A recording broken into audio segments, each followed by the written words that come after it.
Yeah. So you gonna roll with us? I can't. Why not? Oh, the police is after you, huh? Nah. I'm on punishment. My mom says I can't leave the porch. Oh, man. Come on, let's hold the porch down.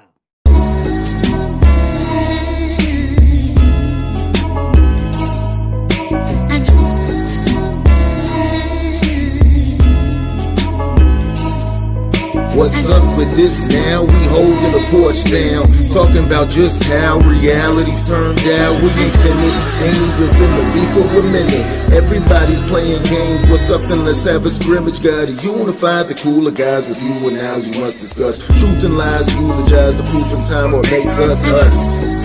Ain't no way to be bored now. Come on, we off the porch now.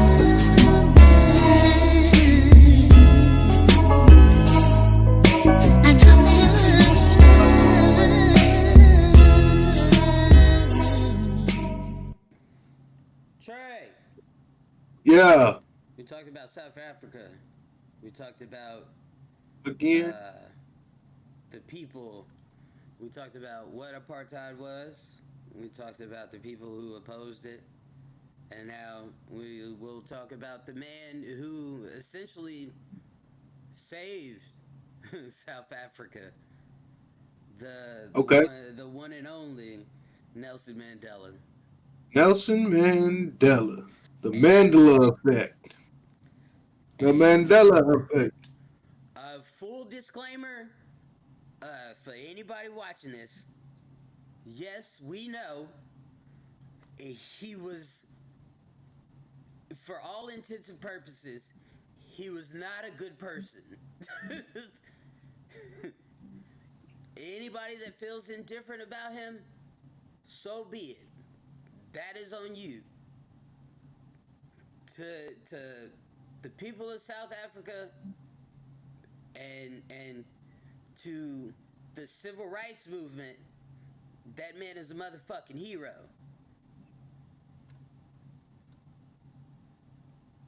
Yep. Let's go into Pretty it. much. Born July 18th, 1918. So Damn. he was, yeah. This Oh. man, hold on. 95 years he fought these motherfuckers. 95 years. From Damn. 1918 well into the 90s and 2000s. That's a bad man. That is a bad man. You want to talk about being in the thorn of the British people's side? We done had to deal with this man for 95 fucking years. That's in funny. jail. In jail. Yeah. Yeah, he was in jail for most of it. Well, so for some of it. And damn. Outside of jail, we had to deal with him. Everybody heard when he got out. Yeah. Like everybody in the hood here when the OG get out, but everybody in the world heard when Mandela got out. Right. Yeah. Yeah. The British just had to deal with him. Yep. Like, goddamn. Yep. So yeah, Yeah, that's that. he was born into the dominion of the British Empire, which would become, apartheid. Mm-hmm. So over the next 95 years, this man would effectively be the catalyst to dismantling apartheid. So some of the accomplishment, he became a part-time law student at Soweto at Wits University, and then he just opened the first black law firm in South Africa. So Okay. then, see, this is where he gets the bad rap. So he joined the African National Congress, which is at the time was a violent terrorist group. Mm-hmm. Yeah, Okay. because they were known for agitating for civil rights against South Africa, and you know what I'm getting ready to say. White folks didn't like Like you that. did like that. so, so yeah, you know, when we talk about anything that goes with has the word national in it, it Uh-huh. tends to be construed as something like a nationalist party, like a white nationalist party. Mm-hmm. And I don't think that they necessarily acted the way that a white nationalist party would, seeing as it was clearly it was agitation, but it Mm-hmm. was agitation for equality and civil rights and stuff. So, Okay. Of and white people don't like that. course So they don't. they they label it as things of terrorism. But in the beginning, the ANC started as a non-violent uh, party, and then in 1952, you have the Soweto riots or the demonstrations, which would turn violent, and Mandela was kind of a catalyst for that.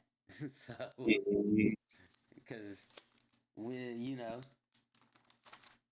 and so he encouraged the violation of policies like the pass laws and things like that, or being in just being in places that you wasn't supposed to be in. Uh-huh. He had niggas throwing parties in the white places.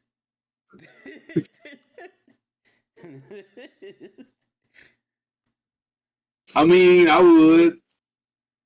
Yeah, hey, you ain't got nothing to lose. So then in 1956, it would signify the ANC and Mandela's campaign, the Defiance campaign.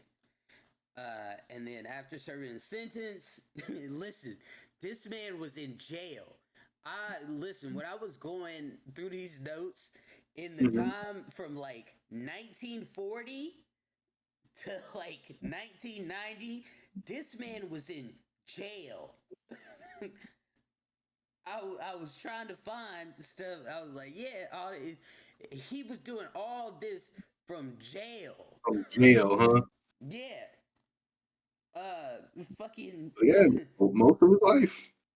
So he served a sentence, and then he had multiple after multiple offenses. Was tried for treason with 155 other people, and Yeah. did uh the man he so after that he was tried for treason. He was acquitted in 1961, and then he went into hiding for about 17 months.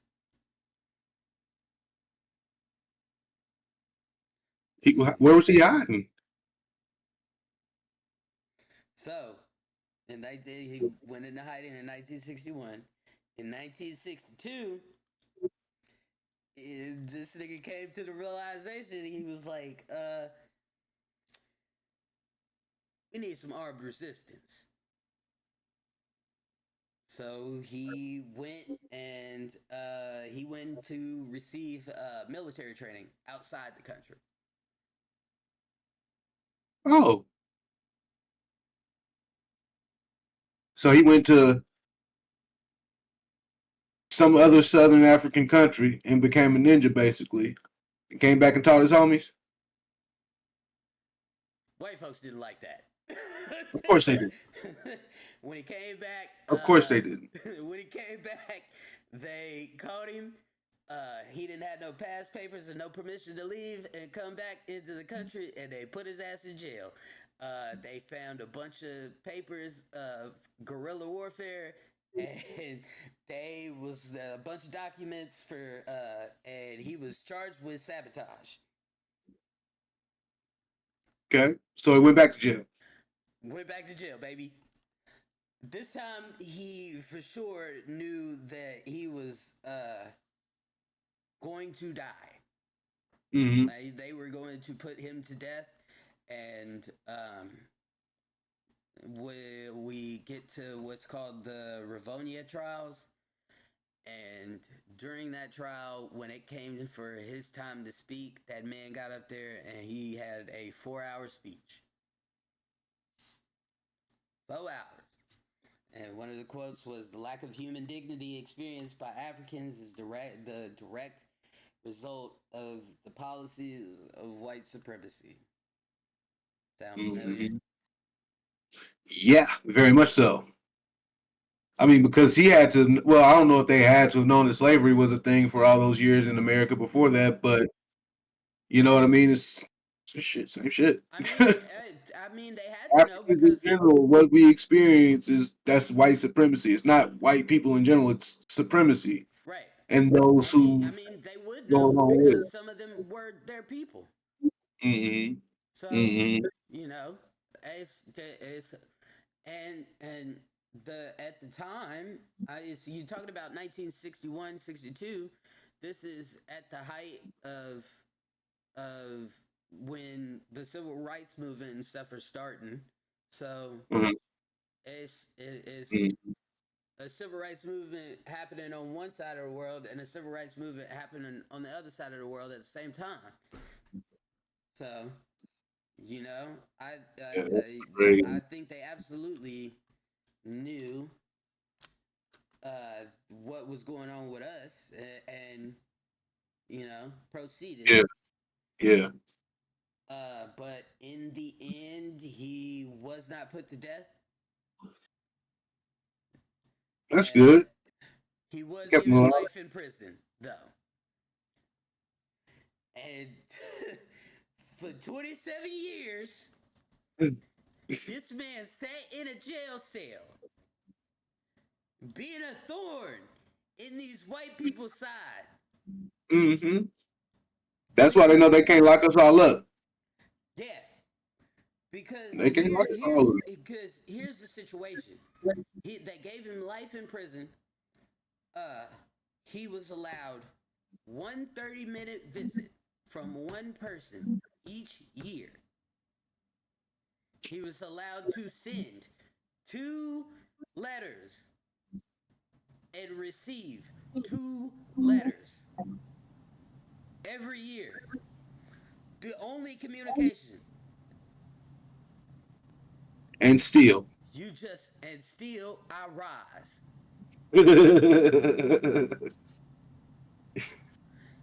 And yet he persisted.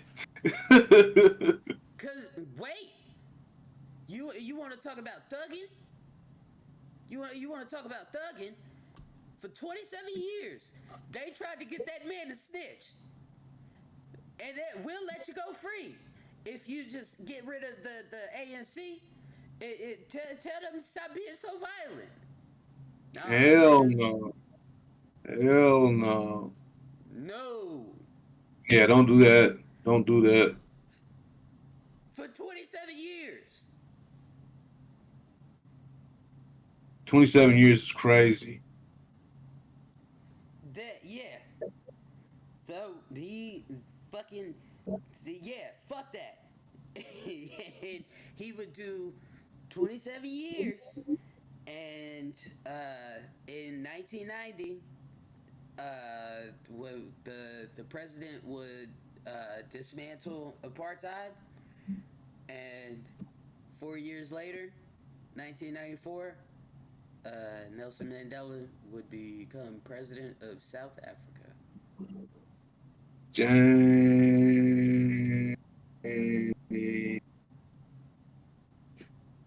It's a hell of a life. Because what did you like 80 something at that point in time? Yeah, about that. Mm, About 80 years old by the time you get to be the 72. whole ass president, huh? 72? 72. Yep. Oh Damn. no, 76. Close enough. Yeah, 76. 1990 he would have been 72, and then 1994 he would be 76. Mm, So yeah. I mean, damn. Damn. I couldn't imagine. yeah, And that's where they really got us at. Like if you think about it, man, like just somebody on the other side of the world can go to another country to get military training, even though they caught them for doing it. But just the power that you got to be able to send two letters, receive two letters, and have one 30-minute visit what per year? yeah. You got 5 messages of conversation per year, and you was able to He make that much change. Like so, if we wanted to, we really could, you know. he was in there But for so whew, long, and he had denied them that the guards and shit. They just mm, started respecting him. They did everything they could for him. uh, You be in there for so long, and you to us, he's doing good, mm, and all this, and so you get that respect in there, and they took care of him, and he eventually made it out and made it to president. So that's it's crazy. different when you got a community behind you, Hmm. and Hmm. you've done enough good in the eyes of those people that they'll ride with you, and you can create a revolution. Well, I'm sure they was tired enough of some shit. You know what I mean? Like there probably wasn't much incentive necessary to get somebody to get them out of the situation they was in. Like for us as Americans, you know, we ain't even on our homeland, Right. but we just out here focused on ourselves. We don't really have no basis. We never did. We never even established any. But oof, I couldn't imagine trying to get. Man, I just hope things don't come to what they come to, you know, have come to before. Because this shit is crazy. I don't think they will. I don't think that Donald Trump is capable of. He has the blueprints. Hmm. He's just not smart enough to follow one. What he's trying to do is trying to make an amalgamation of all these past dictators' blueprints, Hmm. and some pieces are not compatible with other pieces, and will lead to chaotic implosions. Hmm. Some of the blueprints that he That uses some of the blueprints that he uses are now extremely obsolete, and some of the propaganda tactics that he uses that were used in the times when he's pulling those blueprints from do not work in right. this era. So it's really I don't think, and don't quote me on this, I don't think it could ever get truly as bad as it once was, because there are people with common sense in this world. Hmm. Take that for what it is, but you know, Yeah, I know. It's just it's unsettling. Is all. yeah, it's very unsettling. It's and Oh. that's what by design that's what it's supposed to do. It's supposed to make you Mhm. uneasy, uncomfortable. It's supposed to make you fear monger. It's supposed to make you panic, and Mhm. That's and what I'm not about to do. right, You can't panic. yeah. It's That's when supposed you to start acting be, irrationally. and that's what people are doing. It's supposed to fear monger you and make you panic, and you're gonna look towards to him to save you, Hmm. and We don't need that.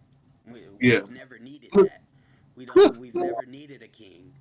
But that's why I love being black in America. Because at this point, you know good and damn well, if you're not aware at this point that ain't nobody coming to save you, especially not the same people that might save other folks, Hmm. then I mean, good luck to you. But well, like, shouldn't anything be much of a surprise at this point? Right. You know, and that's not any reason for any reason to give up or stop voting. But at the same time, I tell everybody, I'm telling the camera now, exercise all of your rights to the fullest. If you don't know those rights, study up on them. You can ask me. shit. Hey, I just don't go to Google for your rights, dog. right. Don't. Yeah. Hey, Nah. go to the Yeah. library and Hey. find an official document, boy, because Right. your ass might come up And on something you don't need to. I stress this more than anything. I need my people to learn media literacy. Like that is huge. It's especially in today's society. Learn media literacy. Have you ever met people that have like just zero? I met people that will like literally read me a headline from the phone And didn't read and the and just get into like, oh, this is what's happening. I'm like, it it just it oh irks me to the no, core. like the best. I think the best way to about like the best first step to media literacy is that you know nothing unless you were there. Mm-hmm. Read, You read, know, read. I you, get tired of people mm-mm, taking one source and just going through one source. I need you to. When I say research, research, research, research. yeah, like. You don't take from one source. You go through. Like I don't. Mhm. People And it don't that take long. you Like went you to can go like to a few pages. right. People went to You know high what I school. mean? Like you went to high Especially if you go school. to contradicting sources. Right. Like if you go to ABC versus CNN, I don't know who's who or whatever, So but I put the have pieces together that way. That don't even take no time. So I have what's called ground news, and it kind of so when it comes to political stuff, it kind of separates it off. Is so it's like right, middle, and left, Mm-hmm. and it'll tell you, hey, this is primarily Republicans are seeing this. And so I Mm-hmm. go over there and look at that, and then primarily Democrats are seeing this side of it. So I go over there and look at that. And why are you motherfuckers saying this when these motherfuckers are saying this? And then you go to the middle, and you're like, both of you motherfuckers are stupid. Yep. I don't watch the news. I do not watch the news. Yeah, Like, I like ground news just because it's like that. you got to figure out what's going on. But I don't trust nobody enough. Uh, So like the only thing comforting to me about the news is kind of like the way it sounds kind of reminds me of my grandma's house. So Yeah, sometimes but otherwise like I like naturally I do not yeah. ingest I think anything I hear on the news. It's so stupid. in this day and age, the legacy media is dead. Let's Mm, just go out there and say that legacy media is dead. Fox News is for all entertainment news. That's not hmm so. That's not real That's news. all of it at this point. CNN has their heads so far up their asses. I use my little ground news and I see what's going on in the Mhm. world and I act accordingly. Facebook is AI propaganda. Oh Uh, yeah. Oh, that's even like outside of the political shit, stage divisiveness. The reason like when it comes to like our selective outrage toward one thing or the other, that's social media has a huge hand in that, you know.